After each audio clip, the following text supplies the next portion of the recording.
목요일 새벽 예배를 하나님 앞에 올려드리겠습니다. 오늘 우리에게 주신 하나님의 말씀 창세기 16장 1절에서 6절 말씀입니다.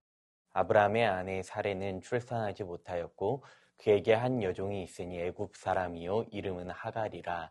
사레가 아브라함에게 이르되 여호와께서 내 출산을 허락하지 아니하셨으니 원하건대 내 여종에게 들어가라. 내가 혹 그로 말미암아 자녀를 얻을까 하노라 하매 아브라함이 사레의 말을 들으니라. 아브라함의 아내 사레가 그 여종 애굽 사람 하갈을 데려다가 그 남편 아브라함에게 첩으로 준 때는 아브라함이 가나안 땅에 거주한 지 10년 후였더라. 아브라함이 하갈과 동침하였더니 하갈이 임신함에 그가 자기의 임신함을 알고 그의 여주인을 멸시한지라. 사레가 아브라함에게 이르되 내가 받는 모욕은 당신이 받아야 옳도다. 내가 나의 여종을 당신의 품에 두었거늘 그가 자기의 임신함을 알고 나를 멸시하니 당신과 나 사이에 여호와께서 판단하시기를 원하노라. 아브라함이 사레에게 이르되 당신의 여종은 당신의 수중에 있으니 당신의 눈에 좋을 대로 그에게 행하라 하매 사레가 하갈을 학대하였더니 하갈이 사레 앞에서 도망하였더라. 아멘. 믿음의 시작은 다른 것보다 하나님의 말씀을 온전히 신뢰하고 인내를 통해 이루어진다고 말해도 과언이 아닐 것입니다. 성경에서 많은 믿음의 선진들의 삶도 그랬습니다. 특별히 우리에게 익숙한 믿음장 히브리서 11장에서는 아브라함의 믿음에 대해 다른 선진들과는 달리 12절이라는 긴 내용으로 그의 믿음을 기록하고 있습니다. 사실 아브라함의 별명이 무엇입니까? 바로 믿음의 조상 아닙니까? 그러나 오늘 본문에서 등장하고 있는 이 아브라함과 사라의 모습은 이러한 모습에 어울리지 않는 모습입니다. 하나님의 말씀을 따라 갈 바를 알지 못하고 믿음의 길을 나아갔던 그가 인간의 불신과 조급함의 모습이 드러나고 있습니다. 그러나 하나님께서는 이러한 상황에서도 은혜로 역사하고 계십니다. 우리의 모습도 사실 이보다 더할 때가 참 많이 있습니다. 하나님의 약속이 더디게 이루어질 때에 오랜 시간 기다려도 변화되지 않을 때에 이 현실 앞에서 하나님의 말씀을 기다리기보다 나의 방식으로 문제를 해결하고자 할 때가 너무 많이 있다는 것이죠.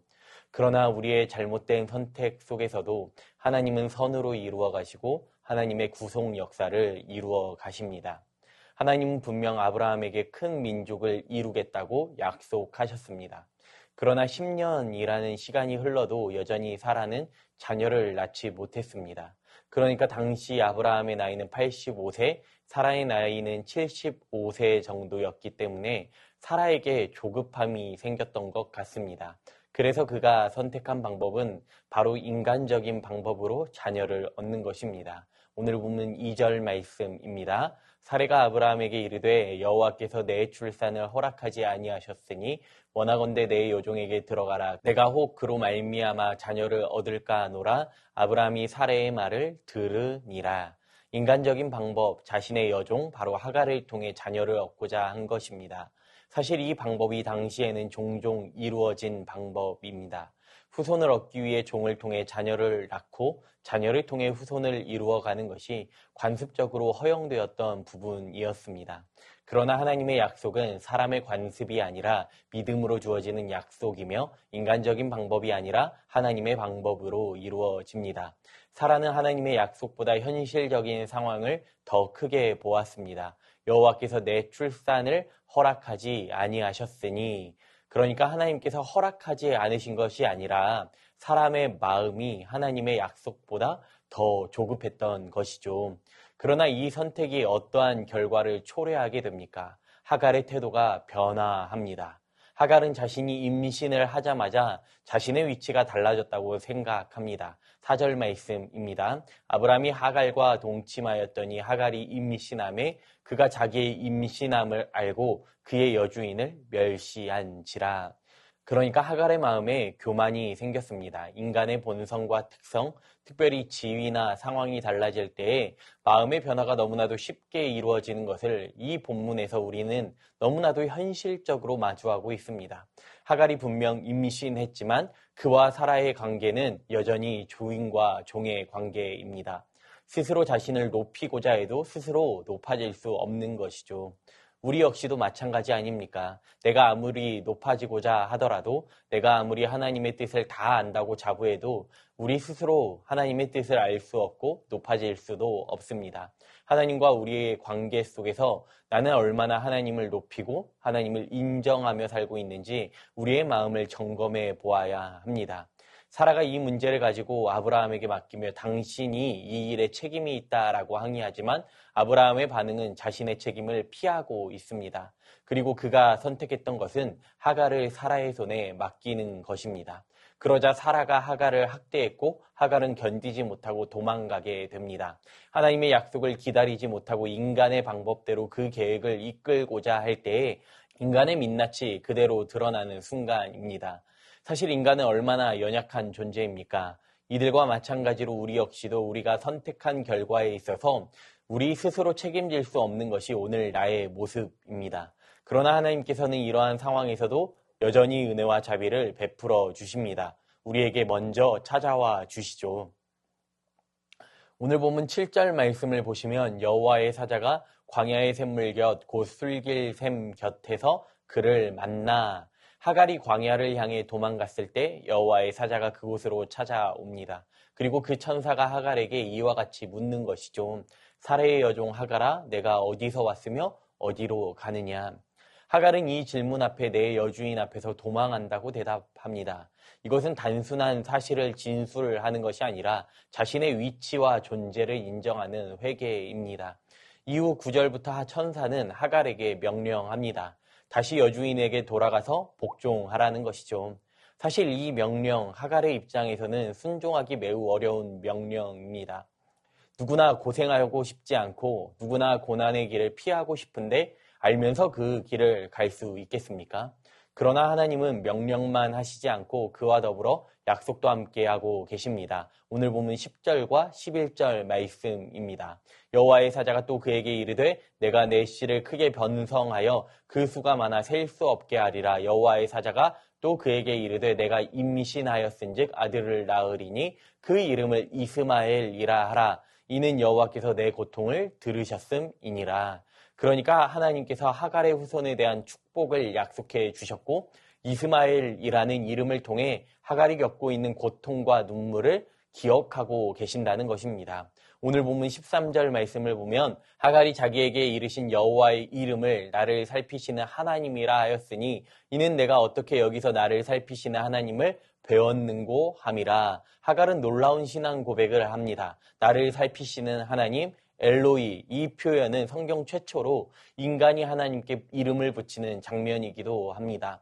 하나님께서는 가나안 땅에서 외롭고 고통받는 여종조차 무시하지 않으시고 친히 찾아오셔서 말씀하시고 회복시키십니다. 그리고 이제 하갈은 아브라함에게 돌아가 이스마엘을 낳게 됩니다. 그때의 아브라함의 나이가 86세였습니다. 어쩌면 창세기 16장이라는 이 짧은 본문 속에서 하나님의 크고 놀라운 신실하심과 인간의 너무나도 연약한 내면이 드러나고 있습니다. 인간은 실수하고 넘어지지만 하나님은 그 실수마저도 섭리 가운데 사용하셔서 하나님의 구속의 역사를 이루어 가시는 분이십니다. 오늘 본문은 한 인간의 불신으로 시작되었지만 신실하신 하나님의 섭리를 마주하게 됩니다. 하나님께서는 한 영혼을 천하보다 귀하게 여기시기에 오늘 광야에서도 낙심한 이 여종까지도 친히 찾아와 만나주시고 위로해 주십니다. 그렇게 이 말씀이 오늘 우리에게 힘이 되는 것이고 우리가 오늘을 살아가는 은혜가 됩니다. 우리의 고통을 누구보다 잘 아시기에 공감으로 끝나는 것이 아니라 그 고통을 대신 짊어지셨습니다. 오늘 우리 인생 가운데 하나님께서 친히 찾아와 주셨고 예수 그리스도를 통해 우리의 인생을 회복시켜 주십니다. 어쩌면 세상이라는 이 광야 속에서 보잘것없는 나의 인생이지만 하나님은 친히 찾아와 만나 주시고 또 내 인생 더 이상 보잘것없는 인생이 아니라고 말씀하십니다. 하나님을 만나 하갈이 놀라운 신앙의 고백 자리까지 나아갔던 것처럼 우리 역시도 하나님을 만난 자로서 은혜의 자리로 나아갈 수 있기를 소망합니다. 하나님은 우리의 약함 속에서도 놀랍도록 일하고 계십니다. 하나님은 우리의 고통 속에서도 우리를 여전히 바라보고 계십니다. 그렇게 하나님의 약속을 신뢰하는 인생이 되어야 합니다. 우리의 연약함마저도 선으로 이루시는 그 하나님의 섭리 안에서 오늘 또 믿음으로 주님께서 말씀하시는 그 믿음의 길을 순종하는 저와 여러분이 되시기를 간절히 소망합니다. 주신 말씀 기억하며 기도합니다. 어떠한 상황에서도 하나님의 약속을 신뢰하게 하시고 광야 같은 인생 속에서 찾아오시는 그 하나님을 만날 수 있게 하여 주시옵소서. 연약함 속에서도 일하시는 하나님의 섭리를 신뢰하는 인생 되게 하여 주시옵소서. 주신 말씀 기억하며 기도합니다.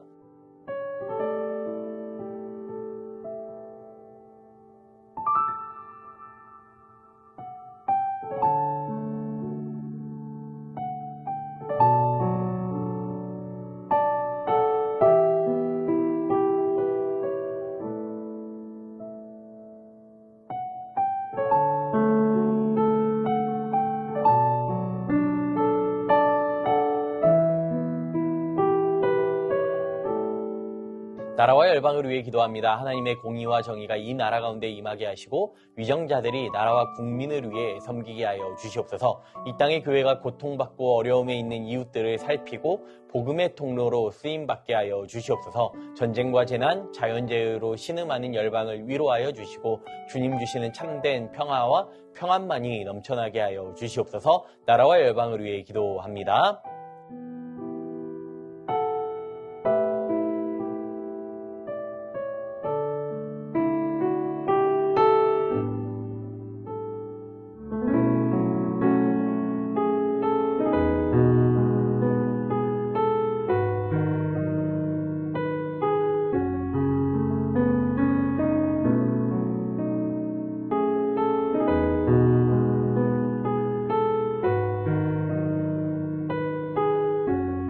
교회를 위해 기도합니다. 성령께서 이끄시는 대로 살아가며 성령의 열매를 맺어가는 새순교회 되게 하여 주시옵소서. 특별히 양선의 열매를 삶에서 신실하게 이루어가게 하여 주시옵소서.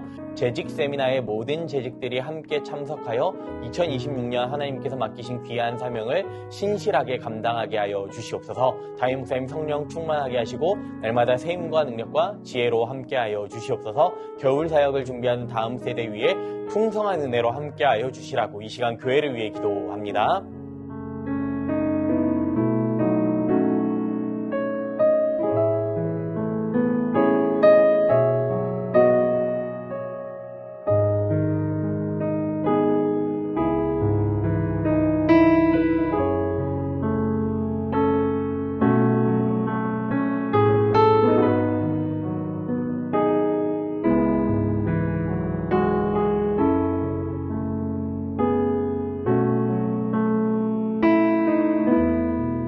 마지막으로 선교사님과 한우분들 위해 기도하실 때 오늘은 탄자니아 김현석 고미라 선교사님 위해 기도합니다. 기숙사생 140여 명에게 매일 아침 식사를 제공하는데 이 필요한 재정이 채워지게 하여 주시옵소서. 지난 대선 이후 강력한 정부의 조치로 큰 소동은 없었지만 여전히 문제가 내재되어 불안감이 있습니다. 모두 안전하게 생활할 수 있도록 보호하여 주시옵소서. 한우분들을 위해 기도합니다. 박준석 집사님의 어머니 김옥순 권사님 급성 백혈병으로 전이된 상황 속에서 항암과 수혈의 부작용으로 큰 어려움을 겪고 계십니다.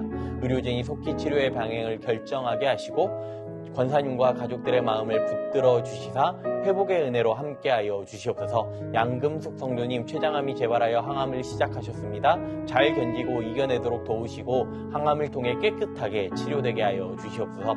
조정승 권사님 남편 백형우님 뇌출혈 후유증으로 식사하지 못하고 균형 잡지 못하고 계십니다. 손상된 신경과 기능을 회복시켜 건강을 속히 되찾게 하여 주시옵소서. 박세은 집사님 유방암 발병이 뼈로 전이된 상황 가운데 있습니다. 통증이 사라지고 치료의 과정 속에서 회복의 은혜를 경험하게 하여 주시옵소서. 권호승 원사님 진행 중인 암 치료가 계속 효과를 나타내어 암세포가 완전히 사라지고 면역력이 증가하여 모든 치료를 잘 감당하게 하여 주시옵소서. 노성빈 형제님 크론병으로 8주에 한 번 주사의 치료받고 있습니다. 부작용이 생기지 않도록 보호하여 주시고 소장의 모든 염증 사라질 수 있도록 이외에도 수술 이후 회복 가운데 계신 분들, 항암 치료 가운데 계신 분들, 모든 한우분들의 몸과 마음 회복시켜 주시라고 마지막으로 선교사님과 한우분들 위해 기도하시고 자유롭게 기도하겠습니다.